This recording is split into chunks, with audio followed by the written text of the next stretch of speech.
He is vice chair of the House Gun Violence Prevention Task Force. Thanks so much for joining me. You were in the Rose Garden with President Biden less than 2 weeks ago as he rolled out his first executive actions on reducing gun violence. But I want to show you what the FBI is saying about the suspect in the FedEx killings.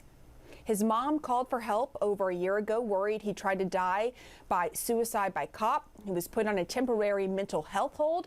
His shotgun was seized. The FBI checked on him the following month, didn't find signs of violent extremism or any crime, and authorities kept his shotgun. How does all of that happen and a man still manages to walk in and kill 8 people with a gun? It's a great question. I mean, we have to obviously learn about how he got this gun, but the red flag law that you're referencing is one of the things that President Biden signed an executive order for the Department of Justice to promulgate and share with states model red flag legislation to be sure we keep guns out of the hands of people who shouldn't have them. But as you described in lead up to speaking to me, we have a gun violence epidemic in this country. 316 people will be shot every single day. 106 people die at the hands of a gun. It's a public health crisis. It's an epidemic. It's a level of gun violence that doesn't exist in any other developed country. And there are things we can do about it. The House has already passed 2 important bills, universal background checks and closing the Charleston loophole to make sure that gun sellers have time to do background checks. But there's a lot more we can do, like pass the assault weapons ban and a number of bills to prevent high-capacity magazines. But you know, the Senate should move quickly on the 2 bills that are there. But we have a lot of work to do to reduce gun violence in this country. Let's talk about the Senate, because we know, as you mentioned, those 2 House bills, they are stalled over in the Senate. Your Democratic colleague, Chris Murphy, says he remains optimistic about a path forward. But Republican Pat Toomey, who has co-sponsored legislation in the past, tells CNN it's hard to say if they're making progress. And Senator Manchin, the Democratic swing vote on so many things now, will only say he plans to get together and talk on some things with Toomey. When are the American people going to see both parties sit down and say, here's one thing we can agree on and let's vote on that right now? You've done it in the House in a bipartisan fashion.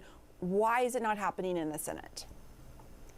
Well, it's a really important question. Look, the bill that we passed, universal background checks, is supported by over 95% of the American people, including the majority of Democrats, Republicans, and independents, and the majority of responsible gun owners. So there's no controversy about this. We know background checks work. 3.5 million gun sales have been denied since background checks became the law, which meant that people who shouldn't have a gun, who were not legally entitled to possess one, were stopped. So we know that they work. The problem is about 20% of gun sales happen without background checks. This will close that loophole. It's bipartisan. It's supported by, as I said, 95% of the American people. The only place it seems to be controversial is in the Republican cloakroom in Washington. And I think the Republican Party is going to continue to hear demands from the people of this country that they enact common sense gun proposals. 2 of them are already in the Senate. We passed them quickly. They're supported by the American people. And I'm sorry. Go ahead. I just want to point out, though, I mean, even Senator Manchin didn't hop right on board, right? He has his own concerns about private gun sales and so forth. I'm just wondering, we know things are so volatile and just bad in Washington among politicians, among lawmakers. Do you think the Democrats should be doing more? Is there anything more they can be doing to reach across the aisle and try to talk with Republicans, get more Republicans on board, try to come up with more common sense gun legislation? Well, I mean, the bill came out of the House with a bipartisan vote, a strong bipartisan vote. So there is Republican support in the House. But again, this is one in which the American people have made it clear that they expect Congress to act on this. It's wildly popular. And so, of course, we're going to continue to try to work with Republicans. But they have a responsibility to respond to the demands of their constituents, that they can live lives free from gun violence. And so there's a lot more we can do, and we're going to send more bills to the Senate that will help to reduce gun violence in this country. But they haven't even acted on these 2 proposals because of the power of the gun lobby. And I think that's what it is, plain and simple. The Republican Party is a wholly owned subsidiary of the NRA, and even though they're in a weakened position, But I think, the American people just have to keep the pressure on the Republicans in the Senate and demand that to be they, clear, pass the 2 bills out of there. To be clear, I mean, Democrats, have also, more moderate Democrats have also had NRA support. And you're seeing a lot of Democrats, I mean, most, right? I mean, all in the House, you have the Senate now, get behind this legislation. If Republicans are going to stand by what they consider to be a Second Amendment fight after 45 shootings in a month's time, do Democrats need to use whatever time they have before the midterms, forget hopes of bipartisanship, and simply vote their conscience, no matter the political risk? What do you think?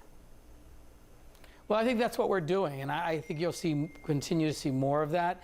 And we are going to continue to pass bills in the House that will respond to this epidemic of gun violence in this country.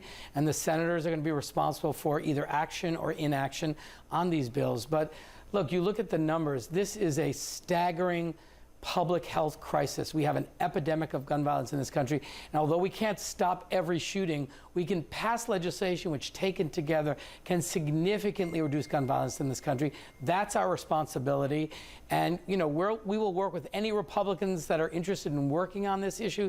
But this notion of you can't pass any gun bills because of the Second Amendment is simply not true. The Supreme Court has already said you can impose reasonable restrictions on the use of firearms. You can't own a machine gun. You can prevent assault weapons. So this idea of, you can't constitutionally restrict or impose any regulations on guns is just not true. And we have a responsibility to do it so you can safely go to church and a synagogue and a shopping mall and a FedEx center without being worried about being gunned down.